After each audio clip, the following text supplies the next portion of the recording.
Bringing home a newborn should have been pure joy for Miranda, but her 5-year-old son's odd behavior turned their lives upside down. As Max started acting strange, Miranda couldn't shake the feeling that something was terribly wrong. Little did she know he was right, and their world was about to change forever. Hey everyone, Miranda here, a mom of 2. Life's been pretty exhausting lately. You can imagine what it's like running after my 5-year-old son Max, while also caring for my 1-month-old baby, Zoe.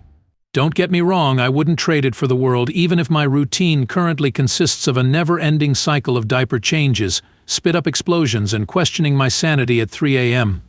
But lately Max had been acting off. Max, my little guy, had been counting down the days until his baby sister arrived. Max, only 6 more days until you get to meet your baby sister, I said while gently rubbing my baby bump. 6 more days, he asked, looking at me. That's right, buddy. Can you believe it? You're going to be a big brother I cooed. A big brother? That means I get to boss her around, right? I chuckled. Well, you can't boss her around exactly, but you do get to help take care of her. You can change her diapers, read her stories, and maybe even sing her lullabies. Can I also pick her up and hold her like a teddy bear? Not quite my husband, David said gently. Babies are delicate. You have to hold them carefully. Max jumped to his feet, his eyes sparkling with curiosity. Can I practice holding a baby? Can I hold my doll, Baby Buttercup? I smiled. Of course, honey. Let's see how good you are at being a gentle big brother. The next hour was filled with Max carefully cradling his well-worn Baby Buttercup doll, rocking it, and singing her nonsensical songs in a high-pitched voice. My little boy was super excited to welcome his baby sister, and so were we. However, we had no idea that things would suddenly take a strange turn soon after her arrival. 4 days later, my water broke while I was sitting in the living room. I immediately called David, and he took me to the hospital. The next few hours were a blur of frantic activity. David held my hand through the contractions, whispering reassurances and cracking jokes to keep me focused. Finally, after what felt like an eternity, the doctor announced, "It's a girl." My heart was overflowing with joy when I looked at our tiny daughter, swaddled in a pink blanket. "She's beautiful," David choked out, squeezing my hand. "You did amazing, honey. Our little Zoe is just perfect." Later that day, David brought Max to the hospital room. He burst through the door, his eyes wide with anticipation. "Mommy, Daddy, can I see her?" I held out my arms, and Max practically launched himself at me. He leaned in, peering at his sister with a mixture of awe and curiosity. "She's so tiny," he whispered, his finger brushing her cheek ever so gently. "Her name is Zoe," I said, my heart swelling with love. "Zoe. Wow, can I hold her?" "Maybe when she's a little bigger, buddy," David said. "But you can definitely give her a gentle kiss on her forehead." Max leaned in again, his lips leaving a soft, wet peck on Zoe's head. He spent the rest of the visit chattering excitedly about all the things he would teach his baby sister. The following morning, David drove us home. Max was super excited during the car ride, telling us how he would show Zoe all his toys. When we finally pulled into the driveway, he practically leaped out of the car and raced towards the house. During the first 2 hours, Max seemed very excited. He stayed by my side, looking at his little sister, touching her cheeks, and telling her stories about his school friends. Then it happened. The first flicker of something strange. Max started withdrawing. The enthusiastic greetings turned into mumbled hellos. The shared playtime with his toys became solitary sessions. He avoided looking at Zoe, and wouldn't play with his toys if she was nearby. He'd stare at her crib with an unnerving intensity, his brow furrowed in a way I hadn't seen before. Later that evening, I sat on Max's bed while he was building a tower with his blocks. "Honey, what's wrong?" I asked gently. "Don't you want to play with your sister?" "This isn't my sister," he mumbled. I chuckled, thinking it was one of his phases. I thought he might be feeling jealous because Zoe was getting all our attention. "What do you mean, sweetie?" "This is Zoe, your little sister." "I'm serious, Mommy," he said. "This is not my sister. I know it. I saw them do it. What are you saying, Max? This better not be a joke. I saw them, Mommy. I saw the nurses do it. I felt my stomach twist and I went cold all over the moment I realized Max wasn't kidding. He knew something. And it was serious. Instead of talking to Max alone, I called David into the bedroom.